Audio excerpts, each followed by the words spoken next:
Pour sa 25e édition, la Transmanche, course au large entre l'Abervrac et Plymouth, a réuni un plateau exceptionnel de 76 bateaux.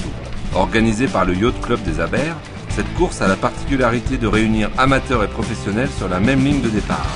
À l'origine de cette course, Jacques Carès et une bande de copains. La Transmanche, on est ravis pour les 25 ans d'avoir une météo aussi favorable.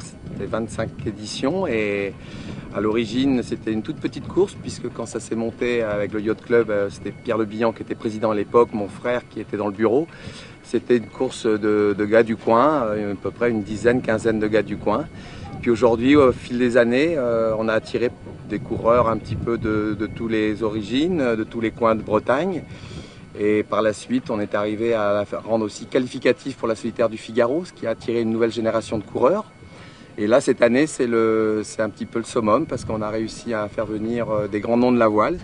Pour moi, faire la Transmanche, c'était quelque chose d'important parce que autant sur la Solo Concarneau, j'ai pu valider que j'étais à l'aise sur des petites sections de parcours, au contact, dans des vents assez légers. Autant ici, là, on va partir sur un programme plutôt course au large avec 2 grands bords de 100 000, avec pas mal d'air. Donc je viens aussi faire un petit point de mon état physique parce que je vais vraiment avoir un test grandeur nature avec de l'air et avec tous les ingrédients qui caractérisent la course au large. C'est ma première participation au Figaro et je suis vraiment impatient. Il va falloir que j'aille vite, tout le temps vite, donc bien partir, c'est sûr. Ça va être un petit peu dangereux le départ parce qu'il y a vraiment du vent, il y a vraiment marée basse, il y a vraiment fort coef et on est vraiment à la l'Abervrac. C'est vraiment un bateau très différent des 60 pieds. Le niveau de la compétition est très haut. C'est toujours très intéressant de courir en monotypie. Conditions vraiment idylliques, il y a entre 20 et 25 nœuds prévus d'est avec grand soleil, donc je pense que ça va aller vite. Il se peut qu'on mette que 24 heures pour faire l'aller-retour. Là, c'est une course où il faut être là. Pour les gens qui veulent faire le championnat, on est plus là pour faire une course d'entraînement et de se caler pour la course en double, les sables, les Açores, les Salpes, qui se courra au mois de juillet. Bon, le parcours les intéresse évidemment puisqu'il y a 220 000 pour traverser la Manche, aller tourner le brise-lames de Plymouth et revenir, donc c'est quand même assez sélectif. Traverser les rails, les courants, l'approche des côtes, avec les cailloux, les courants de marée, donc il y a matière à c'est assez technique. Mais on a aussi différentes catégories avec les HN, on a aussi les pogos qui sont là. On est très content de venir ici parce que ça permet de nous en tant qu'amateurs avec un petit bateau du 1,50 m d'être sur la même ligne de départ grosso modo que les Figaro. On touche vraiment à tous les genres de bateaux, des bateaux de plaisance aussi qui ont cet amour de la mer et de la voile et de ce coin-ci.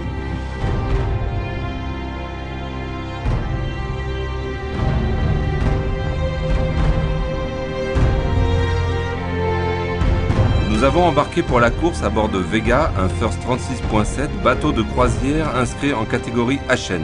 Nous sommes sous Solent et Henry dans la GV, cap au 11 sur Plymouth.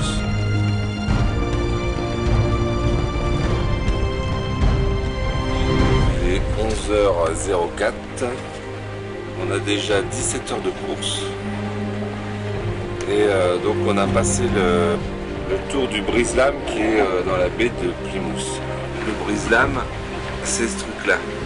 Donc on est arrivé par ici, hop, on a tourné ici, on a laissé à bâbord. Ici il y avait un bateau. Après la nuit au brise-lames de Plymouth, nous sommes pointés en 45e position à 8h15. Nous croisons les classes 40 et les Figaro sur le cap du retour. Quant aux 60 pieds, ils ont déjà franchi la ligne d'arrivée. 9 nœuds, je vois que c'est pas à 9 nœuds. Hein. Voilà, on fait route au 193. Nous commençons à rencontrer les premiers cargos vers 13h. Grâce à l'aide de l'électronique et de l'AIS, les croisements se font en toute sécurité. À bord du classe 40 Techno, Benoît et Arnaud Daval luttent d'un côté avec Yvan Noblet sur Apart City et de l'autre avec Peter Harding sur 40 Degrees. À peu près 10 nœuds de vitesse, direction l'Abervrac. C'est la technique de la tenaille. Voilà. Alors la tenaille, c'est entre Yvan Noblet là-bas, qu'on aperçoit un petit peu plus loin derrière avec son spi, et notre ami Alvard le Terrible sur l'Aquilaria 40 Degrees. Une édition sympa, j'ai trouvé, parce que par rapport à il y a 4 ans, le souvenir qu'on en avait, Là c'était beaucoup plus facile, les conditions étaient plus sympas. Giovanni il met 20 minutes au deuxième, donc assez remarquable. En rentrant dans la baie de Plymouth, à quelques mètres de Bruno Jourdain. Giovanni était quasiment dans notre tableau arrière. À la sortie des empennages, on s'est croisés, on est arrivé à prendre l'interne de la digue par rapport à eux. Et après, on n'a pas réussi à retenir l'Italien, il nous est repassé devant. On a fini sous spi moyenne, mais on avait un angle plutôt étroit, le bateau il va très bien dans ces conditions, et donc on est arrivé à gagner la course. C'était vraiment une belle course avec un finish exceptionnel puisque le vent a donné avec un thermique assez soutenu sur l'arrivée. Donc on marchait sous spi avec des petites pointes à 17 nœuds, donc c'était déjà assez sympathique. Le record cette année a été pulvérisé par Sébastien Josse sur PT Télécom, donc son bateau du Vendée Globe, et il l'a vraiment pulvérisé puisqu'il est passé de 18h à 13h. Donc, conditions extrêmement favorables.